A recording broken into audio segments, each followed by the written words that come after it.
Teilhard de Chardin's masterwork, The Human Phenomenon, focuses on one subject, humanity, as situated in an evolving universe.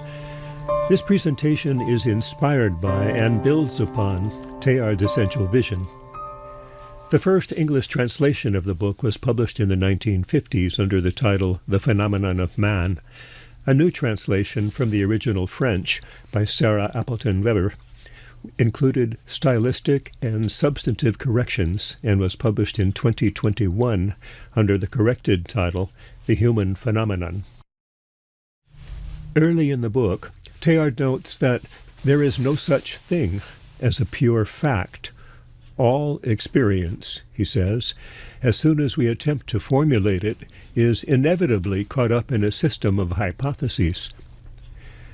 Teilhard calls this system of hypotheses an aura of subjective observation. The aura might remain unnoticed within a limited field of observation, but in the case of a vision that extends to the whole, our web of presuppositions, colors, and constrains what we can see. Another way of saying this is that when we attempt to look at the ultimate big picture, we are inevitably telling ourselves a story. And the story we tell will determine how we see, what we will do, and how we will do it. Teilhard's The Human Phenomenon is his attempt to craft a story of the whole of cosmic and terrestrial evolution in all its dimensions, spiritual as well as scientific. To understand humanity's unique position in the cosmos, we will first look into the distant past of life's origins, and then trace the unfolding of life up to the present, and finally try to glimpse into the future. Paraphrasing and expanding upon Teilhard's vision, we will look at the story in distinct phases or chapters, each covering a given span of cosmic time and cosmogenesis. The first chapter starts with what a lot of people call the Big Bang. I prefer to call it the original yes. In this presentation, the building blocks of evolution are represented by simple geometrical symbols, representing realities from subatomic particles up to the human. The magenta dots within each element represent what Teilhard called the inner, or the within, or consciousness. The black curve represents the increasing physical complexity of the universe through the course of cosmic evolution.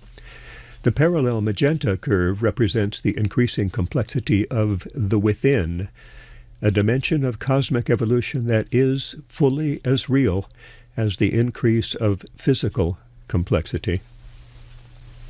As Appleton Weber says in the introduction to her translation of The Human Phenomenon, our primary purpose in reading Teilhard must be to translate ourselves, the readers, to translate ourselves through the vision of the book, to translate ourselves so that in passing through the sequence of cosmogenesis, biogenesis, and noogenesis, our vision may be transformed into what it must be in order for us not simply to survive, but to be fully alive. And so we begin with the universe in its earliest stages. Nothing in the universe is static. As Teilhard puts it, the universe is a mass in transformation, giving rise to ever more complex forms. This applies not only to its individual parts, but to the universe itself. A collective reality is more than the sum total of its parts. It has a mysterious unity and active power in itself, a birth, an unfolding, and a passing into something new. We are a part of this story. This is our story, and it's only just begun. If we know how to look at the universe, we see ourselves everywhere we look. And if we know how to look at ourselves, we see all the stuff of the universe in ourselves. To grasp Teilhard's vision, we must go beyond the dualism of so much of modern Western thought, which claims that matter and consciousness are completely separate from one another, or, even worse, that only matter exists and consciousness is an illusion. We can call this the materialist superstition. With Teilhard, instead of dualism, we speak instead of an evolutionary monism, meaning that the series of emergences toward greater complexity involves matter and consciousness, the without and the within, or the inner. The materialist superstition looks only at the without and does not even recognize the existence of a within. From that point of view, the direction of the universe, if there is a direction, is governed primarily by the second law of thermodynamics. This law states that in any operation that issues in an increase of physical complexity, some portion of the available physical energy in the universe is rendered no longer usable. In other words, a certain portion of the available physical energy is effectively lost. This is the definition of entropy, which is the measure of disorder in the universe. And the materialist doctrine says that the tendency of the universe is toward maximum entropy. Maximum entropy is achieved by a distribution that exhibits the highest probable randomness, which is the opposite of organized complexity. Entropy seems to tell us, Teilhard says, that the destiny of the universe is a reversion into ultimate dispersal. But Teilhard insists that this picture is radically incomplete because it considers evolution only in terms of physical matter and physical energy. But the universe has an inner aspect that is as deeply fundamental as the physical. The universe has a within. When we take the within into account, Teilhard says, evolution tells us that the universe will not find its stability and final end in its decomposition. But if the universe holds together at all, it is, so to speak, from above. Something is drawing our universe not only toward greater complexity, but also toward ever greater consciousness. The materialist superstition does acknowledge physical processes of increasing complexity, but considered only in terms of their physical aspect. But Teilhard insists that what we really see before us is a process of increasing complexity consciousness. What is characteristic of mineral species, like rocks, Teilhard says, is that they are closed in on themselves. They can grow and expand only by sticking to one another and linking together atom to atom, without fundamentally combining or uniting. In this way, regular groupings are born whose composition may be highly advanced, yet does not exhibit any centered unity. There is simply a juxtaposition of relatively uncomplicated atoms, or groupings of atoms, in a geometrical lattice. And so, possibly, a physicist and geologist can do their work while considering only the without, perhaps even denying that there is anything else. But the biophysicist and microbiologist working on the border between physics and biology have reason to wonder about the implications of the spontaneity exhibited by even the most primitive virus and bacteria. The botanist finds it difficult to assume that there is no interiority in plants. Since Teilhard's time, we have learned a vast amount about how trees communicate with one another, and how even slime molds are capable of solving certain kinds of problems. And the within becomes impossible to ignore for those who study seriously the behavior of insects and animals. And finally, of course, the within is completely impossible to deny when we reach the level of the human.